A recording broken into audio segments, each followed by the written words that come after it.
উত্তরবঙ্গের কালিম্পংয়ের এক মনোমুগ্ধকর অচেনা পাহাড়ি গ্রাম পানবুদারা, যেখান থেকে কাঞ্চনজঙ্ঘা একদম পরিষ্কারভাবে নজরে আসবে, সাথে অসম্ভব সুন্দর পানবুদারা view point. So hello everyone, welcome back to new video. কেমন আছো তোমরা সবাই? আশা করছি ভালো আছো, সাথে সুস্থ আছো। যেহেতু আমরা আগের দিন পাবংয়ে ছিলাম, তাই সকাল সকাল পাবং থেকে ব্রেকফাস্ট করে বেরিয়েছি, ধরেছি সিনজির পথ। সিনজিটা পাবংয়ের ভীষণই কাছে, তাই ভাবলাম সিনজিটা একবার সাইট সিন করে ভিউ পয়েন্টগুলো দেখে তারপরে আমরা নেক্সট ডেস্টিনেশনের উদ্দেশ্যে রওনা দেব। আমাদের ভীষণই ইচ্ছে ছিল কালিম্পংয়ে এলে এবার একদিন সিনজিতে রাত কাটাবো, কিন্তু আমরা সিনজিতে কোনো রকম হোমস্টের বুকিং পাইনি, তাই সিনজিতে রাত কাটানো তার হলো না।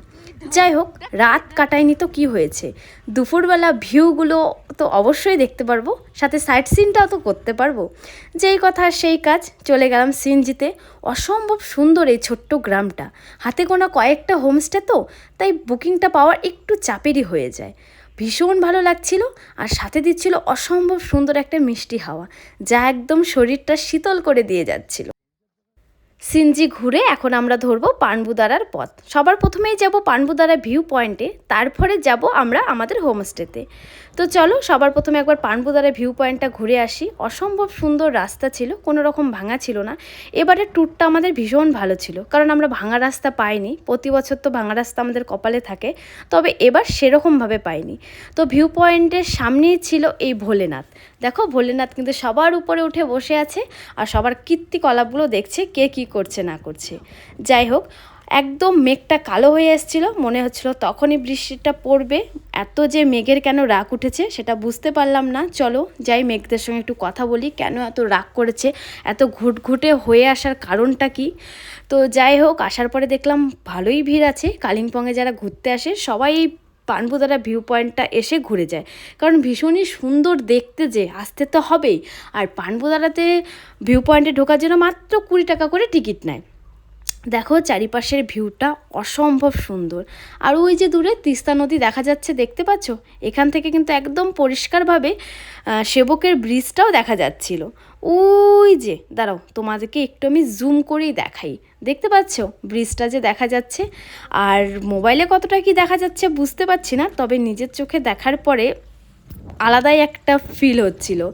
অনেক পাহাড়ের ভিউ পয়েন্ট দেখেছি, তবে পানবুদারার মতন ভিউ পয়েন্ট হয়তো বা এর আগে কখনো আমি দেখিনি। অসম্ভব সুন্দর, আর এত সুন্দর একটা হাওয়া দিচ্ছিল, মনে হচ্ছিল ওখানে দাঁড়িয়ে ঘন্টার পর ঘন্টা থাকা যাবে। তো চলো চারিপাশটা একটু ঘুরে দেখি। ভীষণ সুন্দর কিন্তু এই ভিউ পয়েন্টটা। তোমরা যারা কালিম্পংয়ে ঘুরতে যাবে অবশ্যই একবার ঘুরে এসো, বেশি একটা সময় লাগে না, সাইট সিন করতে করতেই তোমরা চলে যাবে। আমি এতটাই খুশি হয়ে গেছি, তো একটু লাফা ঝাম্পা এইসব করছি, এখনই পড়ে যেতাম। যাই হোক, পড়ে যায়নি, সিঁড়িগুলো ভীষণ খাড়া খাড়া ছিল। আর ভিউ পয়েন্টে কিন্তু অনেকটা জায়গা নিয়ে, তো অনেকটাই ঘুরে ঘুরে দেখতে হয়, আর অনেকটাই হাঁটতে হয়।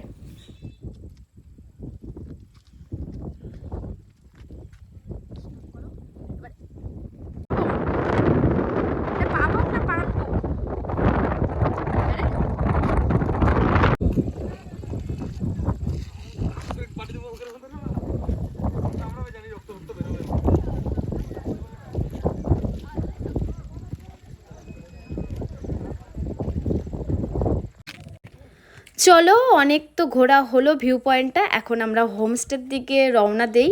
তো যাওয়ার সময় একটু মন্দিরে ঢুকেছিলাম, বাবাকে একটু দর্শন করে নিলাম। এত দূর এসেছি, দর্শন না করলে মনটা ভালো লাগবে না।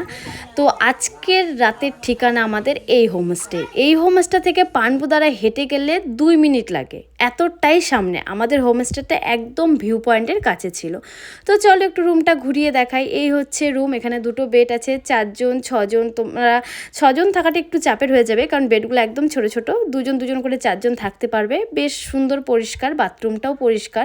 আর সব থেকে বড় কথা হচ্ছে পানবুদারা ভিউ পয়েন্টের সামনে হোমস্টেগুলো মানে বুকিং পাওয়া একটু চাপের। তো আমরা অনেক হোমস্টে খুঁজে অবশেষে এই হোমস্টেটা পেয়েছি। আমাদের তেমন একটাভাবে পছন্দ ছিল না এই হোমস্টেটা, কিন্তু যেহেতু কোনো রকম হোমস্টে পাইনি, তাই লাস্টে আমাদের এখানেই থাকতে হয়েছে। যাই হোক, তবে বেশ খুব একটা খারাপ ছিল না, বেশ ভালোই ছিল। তো যাওয়ার পরে ফ্রেশ হয়ে এখন আমরা দুপুরে লাঞ্চ করে নিচ্ছি। লাঞ্চে ছিল এখানে সাদা ভাত, মটরশুঁটি আলু দিয়ে একটা তরকারি, ছিল ডাল, পটল, তারপরে ছিল পাঁপড় ভাজা, পেঁয়াজ, লেবু, লঙ্কা, সাথে ছিল ডিমের কারি। তো চলো দুপুরের লাঞ্চটা আগে করে নেই।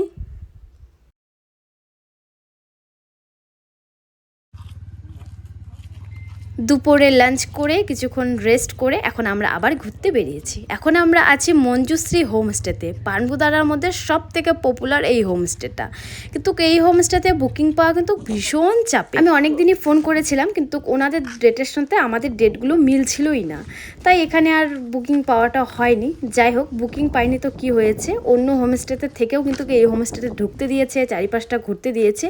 আর এই হোমস্টের থেকে ভিউটা জাস্ট দেখো, ওয়াও! অনেকটা কিন্তু পানবুদারা ভিউ পয়েন্টের মতনই, তবে পানবুদারার মতন অতটা পরিষ্কার আর সুন্দর না, তবে সুন্দর।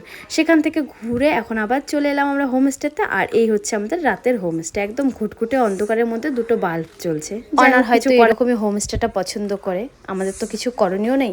তবে হোমস্টেটার মধ্যে থাকার জন্য পার পার্সন 1100 টাকা করে নিয়েছিল। দুপুরের লাঞ্চ, সন্ধ্যার স্ন্যাক্স, রাত্রের ডিনার আর সকালের ব্রেকফাস্ট ছিল। হোমস্টেটা ছিল একদম পানবুদারা ভিউ পয়েন্টের কাছে, তাই হোমস্টেটার এত ডিমান্ড ছিল। 1000 করে অনেকবার বলেছিলাম, তবে তারা একদম কমাতে রাজি না, আর আমরা আদার্স কোনো হোমস্টের বুকিং পাইনি, তাই অবশেষে আমাদের এটাই নিতে হয়েছে। তো ঘুরে ঠুরে সন্ধ্যাটা স্ন্যাক্স, চা এসব খেয়ে এখন কিন্তু রাত্রে ডিনার করতে এসেছি। রাত্রের ডিনারে ছিল সাদা ভাত, ডাল, চিকেন কষা, পাঁপড় আর একটা আলুর সবজি, সাথে ছিল লঙ্কা পেঁয়াজ। খাওয়া দাওয়া করে ঘুমিয়ে পড়লাম। এবার সকালে ঘুম থেকে উঠেই আমাদের চা দিয়ে গেছে।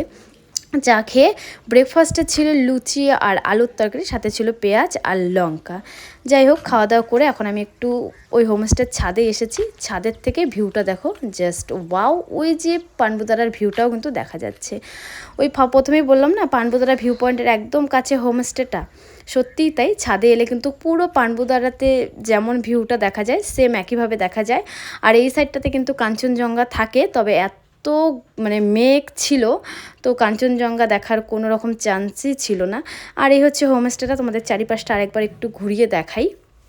আমার পার্সোনালি খুব একটা ভালো লাগেনি, এই হোমস্টেটা অনেকটা বাড়ি বাড়ি লেগেছে, আর খুব একটা সাজানো গোছানোও না। তো এই হচ্ছে তোমাদের হোমস্টের সামনে কিছু ফুল গাছ লাগিয়েছে। অনারের ব্যবহারটা ছিল মোটামুটি, খুব একটা ভালোও ছিল না। অনেক হোমস্টেতেও গিয়েছি, তবে আমি সেভাবে কোথাও গিয়ে এত বাজে রিভিউ দেই না। আমার পার্সোনালি ভালো লাগেনি, উনি একটু অন্যরকমই ছিলেন। যাই হোক, সব মানুষ যে একরকম হবে, সবার ব্যবহার যে একরকম হবে তার তো কোনো মানে নেই। সব মানুষ আলাদা, সব মানুষের ব্যবহার আলাদা, সব রকমভাবে সবাই সব কিছু নিতে পারে না। প্রত্যেকটা হোমস্টেতে গিয়ে যে একই রকম ব্যবহার পাবো তার তো কোনো মানে নেই। প্রত্যেকটা হোমস্টের আলাদা আলাদা ব্যাপার থাকে। তো আমার একটা খুব ভালো লাগেনি, কেন জানি না। তো বাকি যারা গিয়েছে আমি তাদের কথা বলতে পারবো না, তবে আমার ভালো লাগেনি। তো এখন আমরা ধরেছি মালবাজারে নতুন যে একটা বাগড়াকোট লুপ ব্রিজ হয়েছে, সেই ব্রিজের পথটা। ভেবেছি এত দূর এসেছি তো যাওয়ার সময় ব্রিজটা দিয়েই যাব, কারণ ব্রিজের ভিডিও দেখেছি, অসম্ভব সুন্দর দেখতে। ভিডিওতে যত না সুন্দর দেখতে, তার থেকে মানে নিজের চোখে দেখতে বেশি সুন্দর লাগে। ভীষণই সুন্দর, ভীষণই সুন্দর।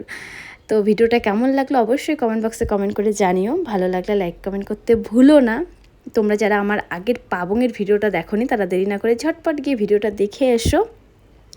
সবাই ভালো থেকো, সুস্থ থেকো, সাবধানে থেকো। দেখা হচ্ছে নেক্সট কোনো ভিডিওতে। আর যারা আমার ফেসবুক থেকে দেখছো তারা কিন্তু আমার পেজটাকে ফলো করে দিতে পারো। যারা ইউটিউব থেকে দেখছো তারা আমার চ্যানেলটাকে সাবস্ক্রাইব করে দিতে পারো, যদি তোমাদের আমার ভিডিওগুলো ভালো লাগে। তো বাই সবাইকে, সবাই ভালো থেকো, সুস্থ থেকো, টাটা।